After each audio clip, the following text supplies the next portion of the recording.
Dear students, I start with lecture 2 of Math 308. આ last time આપણે આ થિયરમની શરૂઆત કરી છે. આ ઇક્વેશન આપણે 3 નંબર ઉપરથી જરા એકવાર જોઈ લો કહું તમને.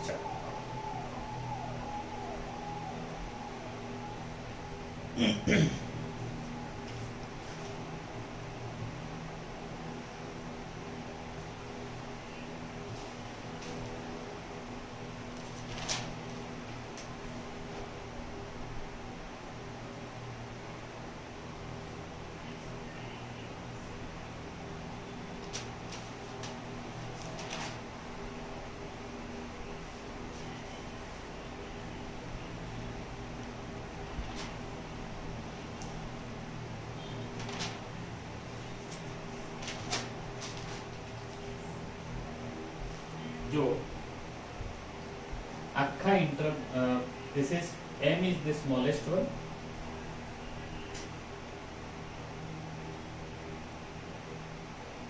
over the partition,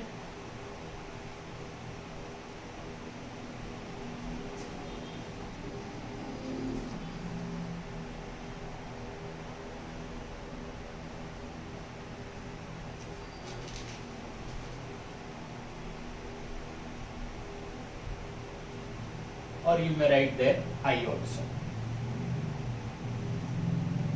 This is from equation 3 and this is one particular partition and m આપણે આ શરૂઆત કરી છે. તમે જાણો છો કે આને આપણે i ની લેન્થ થી મલ્ટીપ્લાય કર્યું છે. we multiply this by length of i. પછી દરેક જગ્યાએ સિગ્મા લીધા છે તો તમને ખ્યાલ આવશે કે આ જે મિડલ ટર્મ છે this will be l f p and this should be upper sum FP, and therefore આ એક બાકી રહ્યું છે. હવે as I said earlier I કે શું થાય xk minus xk minus 1. I1 નું વિચારો તો x1 minus x0. આ જે પહેલો ઇન્ટરવલ છે એનું જો લેન્થ તમે જોવા જાઓ તો શું થાય x1 minus x0. બીજા ઇન્ટરવલની x2 minus x1. એ જ રીતે k માં ઇન્ટરવલની કેટલી થાય xk minus xk minus 1. Now apply sigma over there. k equal to 1 to n. તો શું મળે તમને x1 minus x0, x2 minus x1, x3 minus x2 plus xn minus x of n minus 1. जो k बराबर 1 લખો તો x1 minus x0, 2 લખો તો x2 minus x1, 3 માં x3 minus x2 અને xn minus x of n minus 1. આ બધા કેન્સલ થાય, બાકી કોણ રહે xn minus x0. xn minus x0 આ શું છે? That is b minus a. This is b minus a. This is b minus a. And therefore, m f of I. I written it for partition. It's okay. L f p u f p less than or equal to MFI B minus A. તો ત્યાં p લખ્યું છે છોકરાઓ, એને તમે વાંધો નહીં, આપણે આ સિમ્બોલ થી ચાલશે. That is partition over close interval AB and this is for interval, so it will work. એક જ વાત છે, જોઈ લો.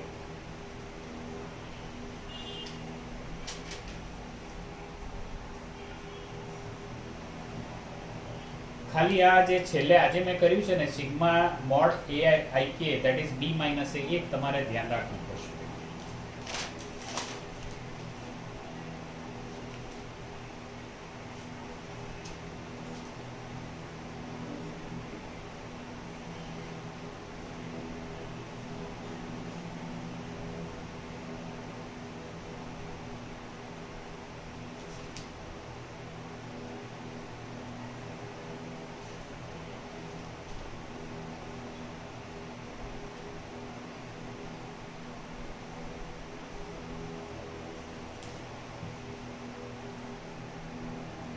There are two more definitions on the board. 2 થી 3 વાર વાંચો, એક વાર લખો.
જો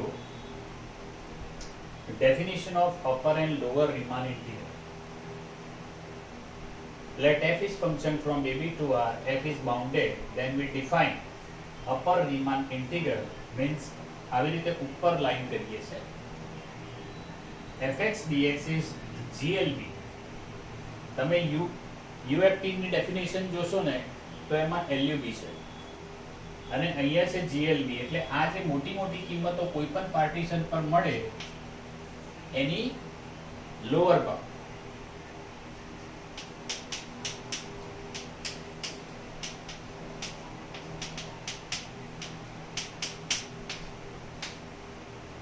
મોટામાં નાની કિંમત તો આ જે પણ આવશે એને આપણે a to b ઉપર લાઈન અને f ના નોટેશન થી દર્શાવીશું. મોટામાં નાની કિંમત કારણ કે એની લોઅર બાઉન્ડ લેવાની છે અને લોઅર રીમાન ઇન્ટિગ્રલમાં આવી રીતે નીચે લાઈન કરીશું અને આ તમે જો એની ડેફિનેશન જોશો તો એમાં GLB આવશે અને આપણે એની લેવાની છે LE અપર બાઉન્ડ.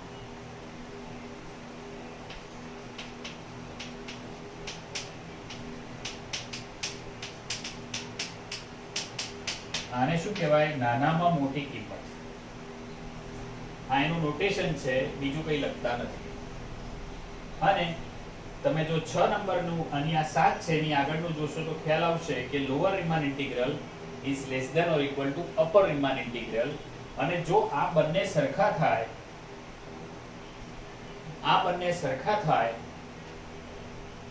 તો એને રીમાન ઇન્ટિગ્રેબલ કહેવાય. વાંચી લો તમને ખ્યાલ આવશે.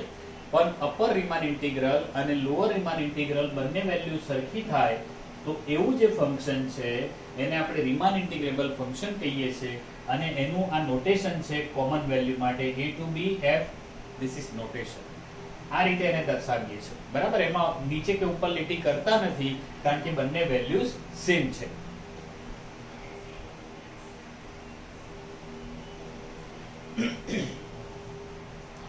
ખૂબ જ ધ્યાનથી સમજી લીધા પછીથી વધારે ધ્યાનથી કામ કરો.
we have one sum on the board. Read the statement.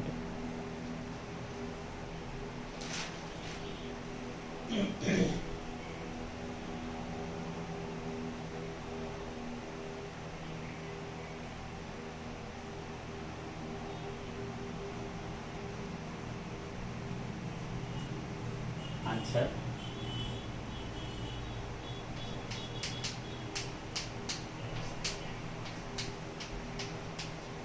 Here fx equal to c constant for all x in AB. બધા જ x in AB માટે આ કોન્સ્ટન્ટ છે.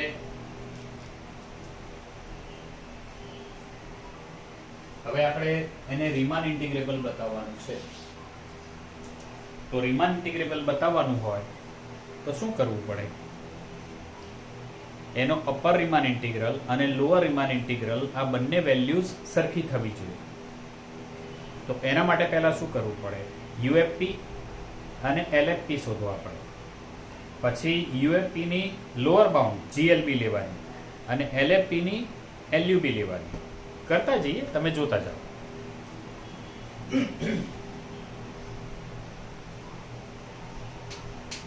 Let P equal to x0, x1, x2, xn equal to b be a partition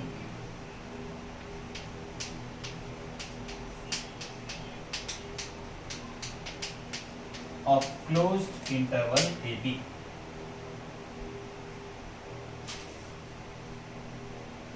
That is,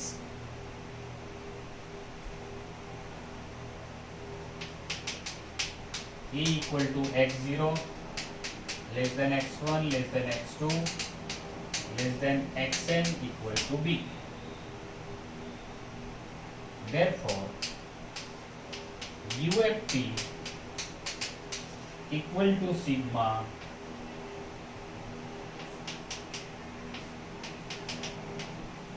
MFIK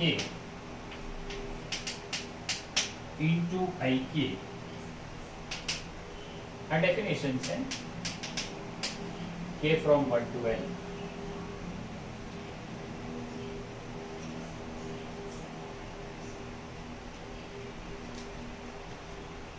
જુઓ fx તો constant છે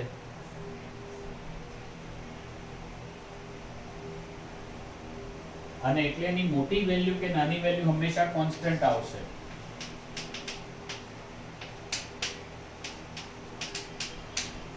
અને એટલે શું બાકી રહેશે? c sigma mod ik k1 to n. This is c into b minus a. તો આ એની વેલ્યુ થઈ.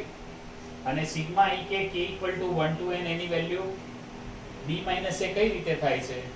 તો જ્યાંથી આપણે આ લેક્ચર આજનું ચાલુ કર્યું છે, બીજું લેક્ચર જ્યાંથી ચાલુ કર્યું ત્યાં આ ભાગમાં મેં ગણતરી કરી છે, તમે જોઈ લો.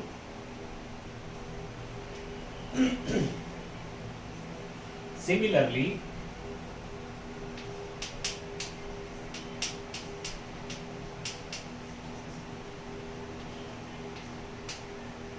LFP is sigma k equal to 1 to n fik into length of ik. આ ડેફિનેશન જ છે અને આ તો હંમેશા કોન્સ્ટન્ટ રહેવાનું છે. This will be c. So c into sigma mod ik k1 to n and this is c into b minus a. And this should be true for all partitions, not for this particular partition. This should be true for all partitions. આવું હંમેશા થવાનું છે.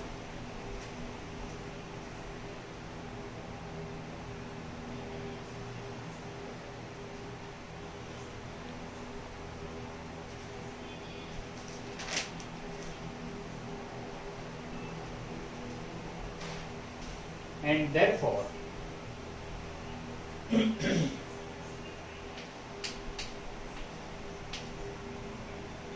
UFP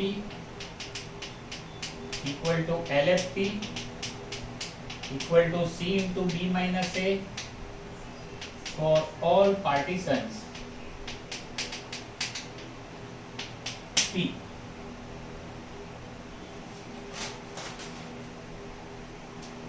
And therefore upper Riemann integral is equal to GLB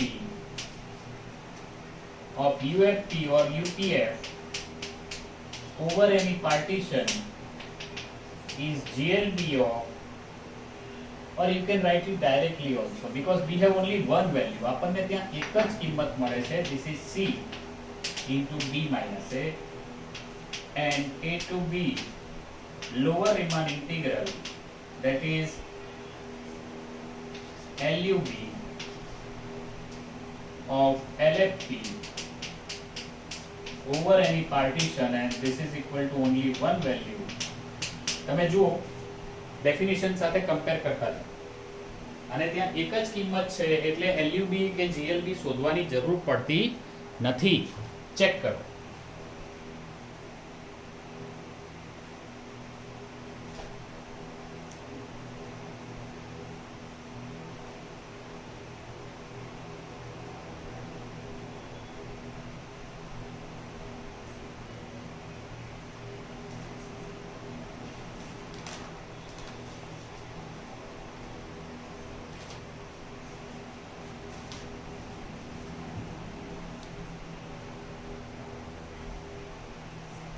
And therefore upper Riemann integral equal to lower Riemann integral equal to C into B minus A. બંને સરખા થયા ને? Both these values are equal. જો definition સાથે match થાય છે? Yes it is. And અને આમ પણ છે ને છોકરાઓ, જુઓ તમે સાદું ઇન્ટિગ્રેશન કરો C નું તો C તો ઇન્ટિગ્રેશન ની બહાર આવી જાય. And therefore F is Riemann integrable on closed interval A to B. આ થઈ ગયું. હવે સામાન્ય ઇન્ટિગ્રેશન હોય A થી B માં CdX, તો આ C તો એની બહાર આવી જાય, તો આ ઇન્ટિગ્રેશન x થયું. તે શું થાય? C into B minus A થાય ને? હશે તો તમે બધું જાણો જ છો, પણ ફરીથી આને ધ્યાનથી ચેક કરી લો. આ લેક્ચરમાં આપણે વધારે આગળ જતા નથી, તમે ચેક કરો અને તમે જોઈ લેશો એટલે આપણે લેક્ચર અહીંયા ઊભું રાખી દઈશું. I stop this lecture here. See you in the next lecture. Thank you very much. Yes, definitions બધી કરતા રહેજો હા છોકરાઓ. આ હું તમને બધા જ પેપર માટે કહું છું અને આ પેપર માટે પણ કહું છું. મેથ્સ માટે ડેફિનેશન એ એના કાર્ય નિયમો છે, વર્કિંગ રૂલ્સ છે. થિયરમ્સ એટલે તમારા વર્કિંગ રૂલ્સનો ઉપયોગ કરીને કરેલા અચીવમેન્ટ્સ છે. હશે એ બધી વાત છે, પણ તમે આની થિયરમ્સ અને ડેફિનેશન્સ પહેલા, થિયરમ એના પછી કરતા રહો. જેટલું બી કામ થાય છે ધ્યાનથી કરો.